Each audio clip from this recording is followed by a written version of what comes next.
नमस्कार, आप देख रहे हैं उत्तराखंड लाइव। मैं हूं आपके साथ मेनका चौधरी और बुलेटिन की शुरुआत करते हैं उत्तराखंड के कई जिलों में बारिश के बाद जो तबाही की स्थिति बनी है उन्हीं तस्वीरों के साथ। चमोली से खबर सबसे पहले, वो तस्वीर हम आपको दिखा रहे हैं। पीपलकोटी के भनेर पानी में बद्रीनाथ हाईवे पहाड़ी से आ रहे मलबे के कारण बाधित हो गया है रास्ता। लगातार पहाड़ी से मलबा गिर रहा है और यह सिलसिला जारी है। मलबे के कारण सड़क किनारे खड़े 2 बाइक पत्थरों के नीचे दब गए। हालांकि गनीमत रही कि इस हादसे में कोई हताहत नहीं हुआ। तस्वीरों में आप देख सकते हैं बड़े बड़े बोल्डर जो कि पहाड़ से तेजी से लगातार नीचे गिर रहे हैं और इनके चपेट में कई लोग भी आ जा रहे हैं। कई लोग अब तक जख्मी हो चुके हैं, लेकिन कोई बड़ा हादसा नहीं हुआ। ये एक राहत वाली बात है।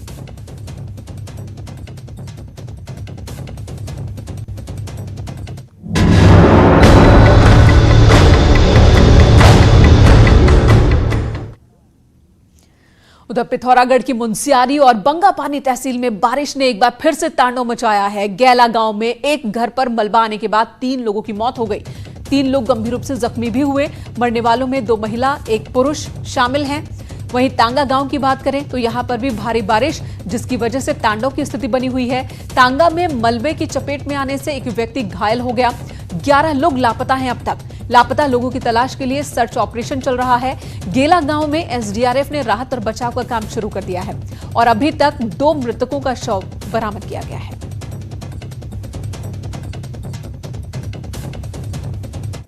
एक ही परिवार के 3 व्यक्तियों का मृत्यु हुआ है। शेर सिंह जी का परिवार था, उसमें उनकी पत्नी और बेटी इसमें मृत्यु हो गया है। उसके अलावा जो है उसी गांव पंचायत के 5 लोग जख्मी हुए हैं। उनको बहुत माइनर इंजरीज है। उनको फर्स्ट एड का कार्रवाई किया जा रहा है। तीनों शवों को बरामद कर लिया गया है। एसडीआरएफ की टीम मौके पर पहुंच गया है और बचाव और राहत कार्य में उनके माध्यम से जो है सख्त कार्रवाई की जा रही है। और पिथौरागढ़ हादसे को लेकर सीएम ने डीएम से बात की और कहा कि राहत काम में कहीं भी कोई कोताही नहीं होनी चाहिए। अगर कहीं कोई गलती होती है तो बर्दाश्त नहीं की जाएगी। प्रभावित क्षेत्र में एसडीआरएफ की एक और टीम भी भेजने की बात कही गई है।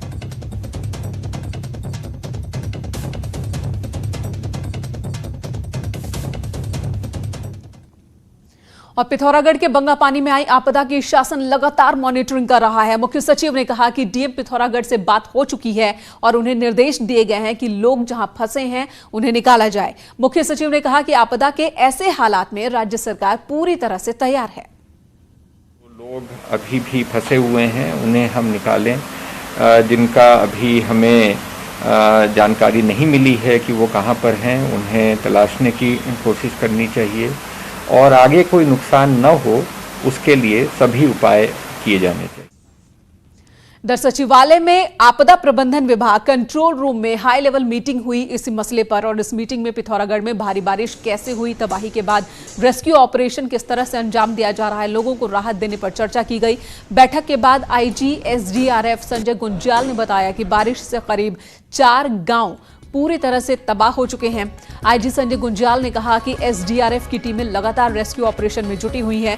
वहां पहुंच चुकी है ये टीम। फिलहाल 3 लोगों के दबे होने की जानकारी थी, जिनमें से 2 की बॉडी रिकवर कर ली गई है। वहीं आपदा प्रबंधन के अधिकारी निदेशक पीयूष रौतेला ने कहा कि तांगा गांव में 3 घर भारी बारिश की वजह से ढह गए और जानकारी के हिसाब से 7 लोगों के दबे होने की जानकारी मिली। जिला प्रशासन के साथ पुलिस और एसडीआरएफ की टीम भी वहां पहुंचकर लोगों का रेस्क्यू किया गया।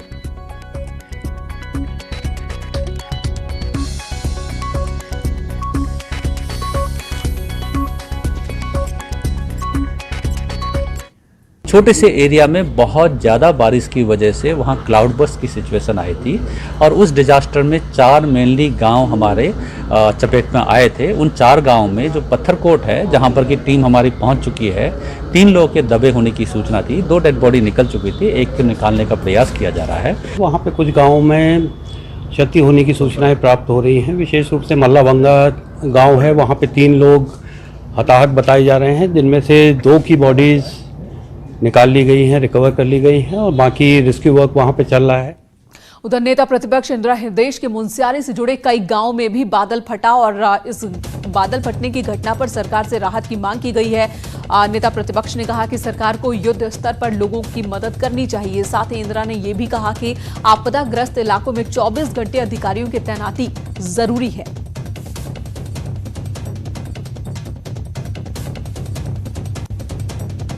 मामलों में किसी के कहने की आवश्यकता न पड़े।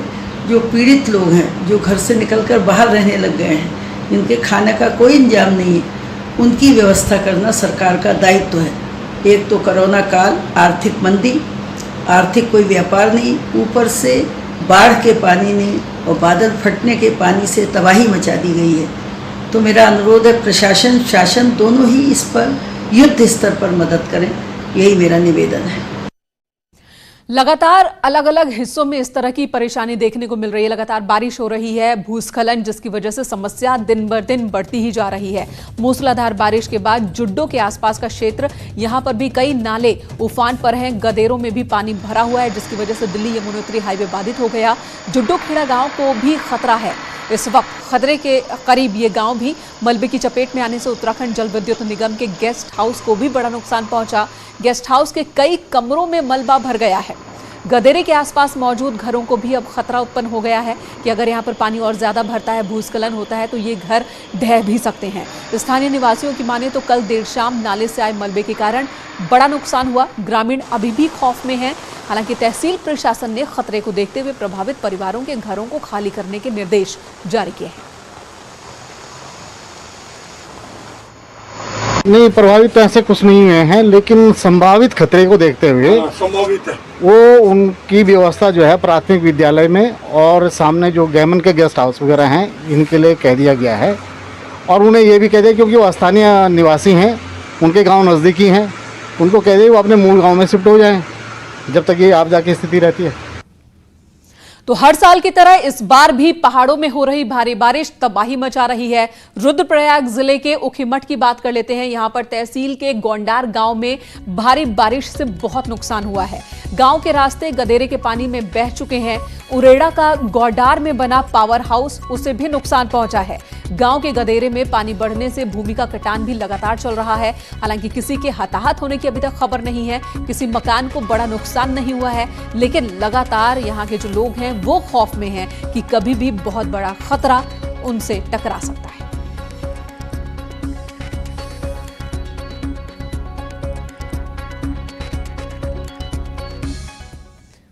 इस वक्त खबर टिहरी से बड़ी खबर आ रही है। NH 94 पर बड़ा हादसा होते होते टला है। खाड़ी बाजार में सड़क पर एक बड़ा बोल्डर आ गिरा, जिसके बाद पहाड़ी भी दरकने लगी, जिससे वहां पर जो लोग मौजूद थे उन सबके बीच दहशत बन गई। लोगों का कहना है कि कभी भी एक बड़ा हादसा यहां पर हो सकता है। एक बड़ा बोल्डर पहाड़ी से गिरा है। ये तस्वीर देखिए, इस बोल्डर का साइज देखिए जरा, इसका आकार देखिए। अगर ये कोई वाहन इसकी चपेट में आता या कोई इंसान इसकी चपेट में आता तो उसका क्या हश्र, क्या अंजाम होता, अंदाजा लगाया जा सकता है। और अब जो खबर है जो ज्यादा डराने वाली है वो ये कि पहाड़ी भी दरक रही है, यानी कि दरार पहाड़ी में भी। और अगर ये दरार इसी तरह से चौड़ी होती गई तो एक बड़ा नुकसान, बड़ा हादसा यहां पर हो सकता है।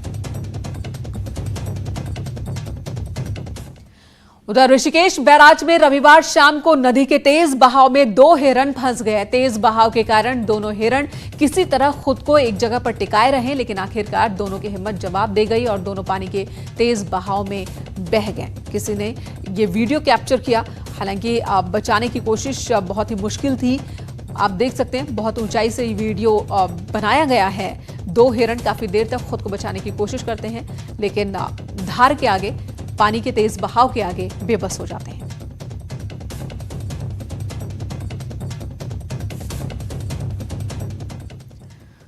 तो उत्तराखंड में लगभग हर तरफ भारी बारिश के साइड इफेक्ट्स अब दिखने लगे हैं। देहरादून की बात कर लेते हैं। राजपुर इलाके में सुमन नगर में, जहां पर बारिश से एक मकान ढह गया। पिथौरागढ़ में भारी बारिश से काफी नुकसान हुआ।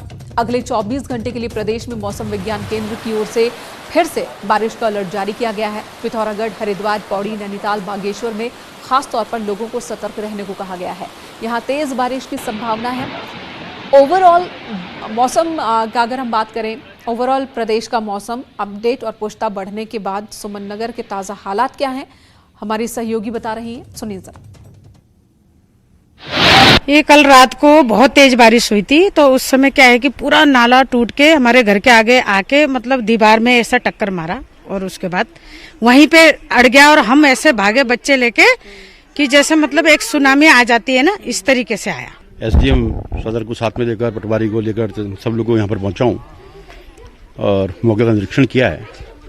अक्सर देखने में क्या आता है कि कुछ लोग कच्चे लालच में ज़मीनों को लगातार खोद कर, क्योंकि बस्तियां तो बहुत पहले से यहाँ बसी हुई हैं, और जिसकी वजह से पुस्ता कमज़ोर होने के कारण ये पुस्ता गिरा है। भगवान का शुक्र है कि कोई जनहानि नहीं हुई है यहाँ पर। उत्तराखंड में अगले 24 घंटे के लिए मौसम विज्ञान केंद्र की तरफ से 5 जिलों के लिए अलर्ट जारी किया गया है और देर रात हुई बारिश के बाद आपको बताएं कि अलग अलग जगह में प्रदेश के हमारे पास घटनाएं आ रही हैं। देहरादून की तस्वीर जहां पर पुश्ता ढह गया, एक मकान में मलबा घुस आया है। इसका स्थानीय विधायक यहां पर आए हैं, मौके का निरीक्षण किया है और यहां पर आकर ये दिशा निर्देश दिए गए हैं कि यहां पर मेंटेनेंस का काम किया जाए। जो भी इस तरह के घर हैं उनकी मरम्मत के लिए यहां पर दिशा निर्देश दिए गए हैं। अगले 24 घंटे के लिए ऐसे लोगों को खास तौर पर सतर्क रहने की जरूरत है जो इस तरह के इलाकों में रहते हैं जहां पर पुश्ता ढहने का खतरा बना रहता है। गिरासू भवन जो है उन इलाकों के लोगों को भी खास तौर पर सतर्क रहने की जरूरत है। 5 जिलों के लिए अलर्ट और इन इलाकों के लोगों को खास तौर पर सतर्क रहने की जरूरत। कैमरा पर्सन भरत शर्मा के साथ भारती सकलानी, न्यूज़ 18 देहरादून। इधर रुद्रप्रयाग के जखोली तहसील के पंजड़ा गांव के अस्तित्व पर दिन प्रतिदिन खतरा बढ़ता जा रहा है। गांव में बने नए मकानों में भी लगातार भूस्खलन की वजह से दरारें पड़ गई हैं। सरकार की रिपोर्ट के मुताबिक पूरे गांव को विस्थापित किया जाना प्रस्तावित था, लेकिन लगातार आपदाओं के बावजूद भी 14 परिवारों का ही विस्थापन हो पाया है, जबकि इस वक्त गांव में 148 परिवारों का अब तक विस्थापन नहीं हो पाया है। ये सभी भी गांव में ही है। ऐसे में अब कई लोग जहां गांव छोड़कर पलायन कर चुके हैं, वहीं गांव के गरीब परिवार आज भी खतरे के साए में हैं। यहाँ पे 148 परिवार हैं। 2007 में यहाँ पे ये बादल फटने से बहुत धसाव हो गया था और अभी तक हो रहा है। सरकार की तरफ से बहुत लापरवाही बढ़ती जा रही है इस गांव के लिए। कितने बार पेपरों में आ गया और सरकार द्वारा विज्ञप्ति भी निकाली गई, भूगर्भ वैज्ञानिकों द्वारा ये भी हो गया कि ये गांव रहने लायक नहीं है। अभी इसका कुछ पता ही नहीं चल रहा सर। लोग आ रहे हैं जा रहे हैं, लेकिन इसमें कुछ डिसीजन कुछ नहीं आ रहा। ऐसे लोग आ रहे हैं, कर्मचारी लोग काफ़ी कई बार आ गए, लेकिन फैल बना रहे हैं, बोल रहे हैं कि अभी होने वाला है होने वाला है। अभी कई साल हो गए लेकिन हुआ नहीं। जहां चाह वहां राह, इस कहावत को उत्तरकाशी के चिन्यालीसौड़ प्रखंड के सुदूरवर्ती मंगाण गांव का रिखाड़ ग्राम पंचायत के ग्रामीणों ने सच कर दिखाया। चिन्यालीसौड़ ब्लॉक के ये 2 गांव मंगाण गांव और रिखाड़ गांव, जो कि बंचोरा वड़गांव मोटरमार्ग से करीब 1 किलोमीटर की खड़ी चढ़ाई थी, जिसके बाद दोनों गांव के ग्रामीणों ने 2 किलोमीटर सड़क श्रमदान से ही तैयार कर ली है और सरकार को आईना दिखाया है। ग्रामीणों ने बताया कि आजादी के बाद से सड़क, शिक्षा, पानी, चिकित्सा और दूसरी मूलभूत सुविधाओं का लगातार अभाव। बार बार नेता वोट के लिए तो पहुंचते थे, लेकिन इनकी मांग पूरी नहीं हो रही थी। यहां पर लोगों ने श्रमदान कर खुद ही सड़क का निर्माण कर लिया।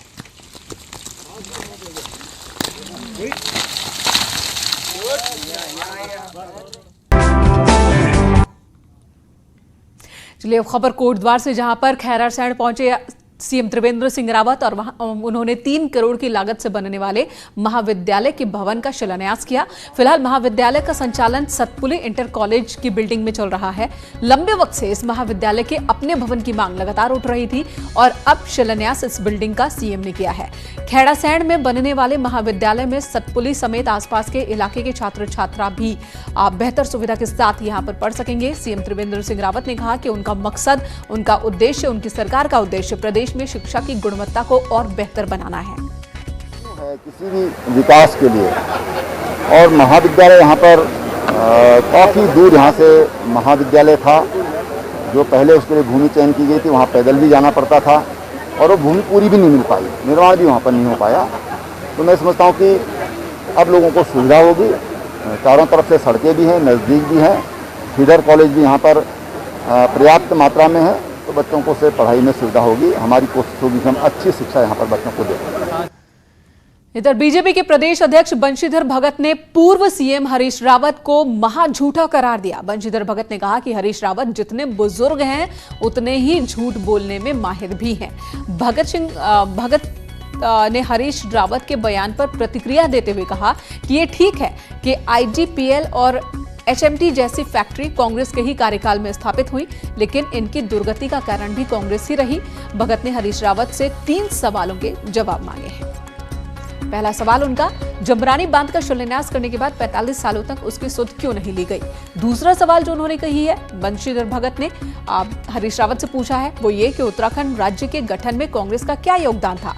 और तीसरा सवाल, जब अटल बिहारी वाजपेयी सरकार ने उत्तराखंड को विशेष राज्य का दर्जा दिया था तो यूपीए सरकार ने वापस क्यों लिया, तब हरीश रावत ने इसका विरोध क्यों नहीं किया। तो ये 3 सवाल बीजेपी प्रदेश अध्यक्ष ने उठाए हैं हरीश रावत, जो कि पूर्व मुख्यमंत्री उत्तराखंड के, उनके सामने।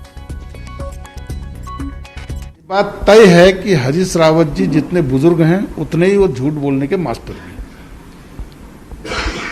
मतलब सीमा से अधिक झूठ बोलना, जैसे जमरानी बांध और एचएमटी और वो तुम्हारे आईडीपीएल के लिए उन्होंने कह दिया कि ये इसके लिए मैंने प्रयास किया।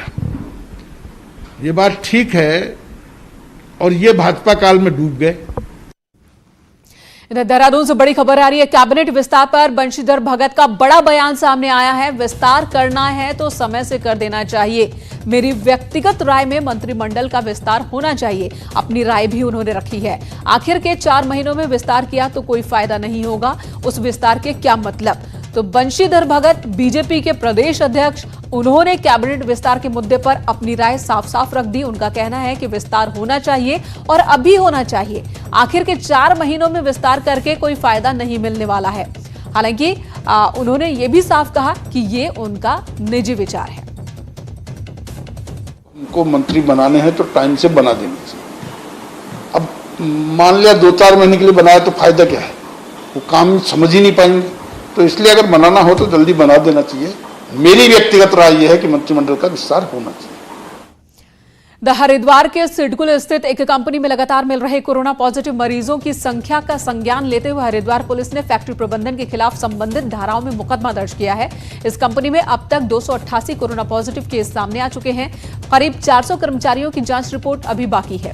हरिद्वार के एसएसपी का कहना है कि सिडकुल में लगातार कोरोना पॉजिटिव मरीजों की संख्या में इजाफा हो रहा है और हमारे द्वारा कंपनियों को मानकों के अनुरूप कंपनी खोलने के निर्देश दिए गए हैं। बावजूद इसके कई कंपनियां हैं जो कि लापरवाही कर रही हैं और यही वजह है कि कार्रवाई की जा रही है। इसलिए जो है कंपनी द्वारा जो लापरवाही बरती गई है उसका विरुद्ध जो है हमने उचित धाराओं पर थाना सिडकुल में जो मुकदमा कायम किया है और इस माध्यम से हम ये भी अवगत करना चाह रहे हैं बाकी कंपनी भी जो है अभी पूरा ध्यान देना चाहिए कि ये बहुत चैलेंजिंग टाइम्स है। इसमें जो भी प्रोटोकॉल है उसको पालन करते हुए जो है कोरोना रोकथाम के लिए हमसे सहयोग करना चाहिए। इधर हल्द्वानी और देहरादून मेडिकल कॉलेज में एमबीबीएस की फीस का मुद्दा एक बार फिर गर्म आ चुका है। कोरोना के कारण छात्र धरना प्रदर्शन नहीं कर पा रहे हैं, लेकिन छात्रों ने ऑनलाइन आंदोलन की शुरुआत कर दी है। दोनों मेडिकल कॉलेजों में एमबीबीएस के 2019-20 बैच के 300 स्टूडेंट्स हैं जो फीस कम करने की मांग कर रहे हैं। छात्र अपने ऑनलाइन आंदोलन के जरिए सीएम और राज्यपाल को रोजाना ट्वीट कर रहे हैं, फेसबुक पोस्ट लिख रहे हैं। स्टूडेंट्स की मांग है कि उनकी फीस पहले की ही तरह 50,000 रुपए सालाना की जाए, जिसे बढ़ाकर सरकार ने 4,26,000 रुपए कर दिया है। हालांकि मेडिकल कॉलेज प्रशासन की दलील है कि फीस नहीं बढ़ाई गई है, बल्कि हल्द्वानी और देहरादून मेडिकल कॉलेजों में बॉन्ड सिस्टम खत्म किया गया है। अन्य राज्यों में 1 से 2 लाख रुपए में एमबीबीएस की पूरी पढ़ाई की जा सकती है, वहां उत्तराखंड सरकार द्वारा ली जा रही यह फीस कहां तक उचित है। सरकार से अनुरोध है कि एक ऐसा फीस स्ट्रक्चर तैयार करे जिसे उत्तराखंड का लोअर मिडिल क्लास भी अफोर्ड कर सके।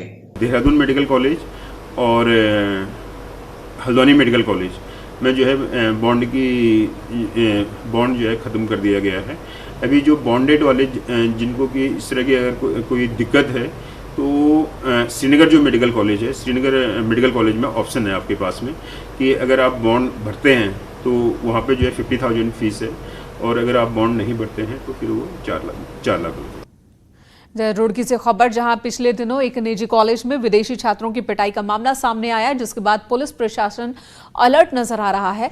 पुलिस अधिकारियों ने मामले की गंभीरता को देखते हुए कई निर्देश अधिकारियों ने पुलिस कर्मचारियों को दिए कि वो छात्रों की सुरक्षा पर ध्यान दें। एसपी देहात का कहना है कि किसी भी कॉलेज में विदेशी छात्र पढ़ रहे हैं, उनकी सुरक्षा के लिए पर्याप्त इंतजाम किए जा रहे हैं। सभी जगहों पर जहां भी ऐसे छात्र हैं जो अब्रोड से आए हैं, उनकी सुरक्षा के लिए पर्याप्त प्रबंध किए जा रहे हैं। कॉलेज मैनेजमेंट को भी अवगत कराया गया है कि यदि किसी भी तरह की कोई आशंका हो वो स्थानीय थाने और प्रशासन को समय रहते सूचित कर इस संबंध में आवश्यक सुरक्षा की मांग कर सकते हैं और थानों को भी इस दृष्टि से निर्देशित किया गया है कि वे इस संबंध में सतर्क दृष्टि रखें और आवश्यक रक्षोपाय अमल में लाएं। उत्तर प्रदेश की तरह उत्तराखंड में भी शनिवार और रविवार को कंप्लीट लॉकडाउन का फैसला लिया गया, जिसके बाद जो व्यापारी हैं वो नाराजगी जाहिर कर रहे थे। अब इसमें एक और फैसला लिया गया है। शनिवार और रविवार 2 दिन पूर्ण लॉकडाउन के आदेश के बाद अब साप्ताहिक बाजार बंदी का आदेश वापस ले लिया गया है। हरिद्वार जिले में अलग अलग दिनों के अनुसार जिन बाजारों को बंद रखने के आदेश दिए गए थे वो आज खुले दिखाई दिए। जिलाधिकारी सी रविशंकर के मुताबिक साप्ताहिक बंदी का उनका आदेश अब निरस्त कर दिया गया है। केवल जिले में शनिवार और रविवार को ही कंप्लीट लॉकडाउन रहेगा और उस दिन बाजार को बंद रखना होगा। सरकार की गाइडलाइंस के मुताबिक आवश्यक सामग्री की दुकानें खुली रहेंगी। ये हफ्ते में जो है 2 दिन लॉकडाउन करने का जो 4 डिस्ट्रिक्ट्स में जो आदेश हुआ है, प्लेन डिस्ट्रिक्ट्स में, इसलिए जो पहले जो साप्ताहिक बंदी का एक आदेश मैंने जारी किया था लोकल लेवल पर, वो आदेश अभी निरस्त कर लिया गया है। केवल ये 2 दिन सैटरडे और संडे साप्ताहिक रूप से ये कंप्लीट लॉकडाउन रहेगा। बाकी जो पुराना जो आदेश था, जो अन्य अलग अलग एरिया में अलग अलग दिन जो निर्धारण किए थे, वो अभी उस आदेश को निरस्त कर लिया गया है। केवल ये 2 दिन बंद रहे। उधर गुमशुदा लोगों की तलाश के लिए अब देहरादून पुलिस एक अभियान की शुरुआत करने जा रही है, जिसके लिए डीआईजी अरुण मोहन जोशी ने सभी थानों को निर्देश जारी कर दिया है कि गुमशुदा लोगों के लिए ठोस नीति बनाकर उन्हें उनकी तलाश की जाए। दरअसल अभियान को मार्च महीने में ही शुरू होना था, लेकिन लॉकडाउन की वजह से उस वक्त इस ऑपरेशन को शुरू नहीं किया जा सका। आपको बता दें, देहरादून जिले में 20 साल में 5,500 लोगों की गुमशुदगी की रिपोर्ट अलग अलग थानों में लिखवाई गई, जिनमें से अभी भी करीब 1500 ऐसे लोग हैं जिनकी तलाश नहीं हो सकी है।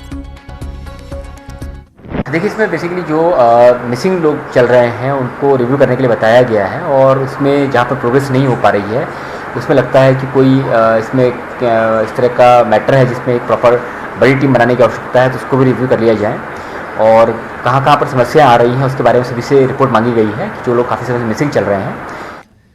और खबर उत्तरकाशी से, जहां पर 4 धाम देवस्थानम प्रबंधन बोर्ड को रद्द करने की मांग को लेकर सरकार के खिलाफ तीर्थ पुरोहितों का क्रमिक अनशन 27वें दिन भी जारी है। गंगा के शीतकालीन प्रवास स्थल मुखबा और गंगोत्री में तीर्थ पुरोहितों ने प्रदेश सरकार और गंगोत्री विधायक के खिलाफ नारेबाजी की। तीर्थ पुरोहितों की माने तो जब तक सरकार 4 धाम देवस्थानम प्रबंधन बोर्ड को रद्द नहीं करती है, तब तक तीर्थ पुरोहितों का धरना प्रदर्शन जारी रहेगा।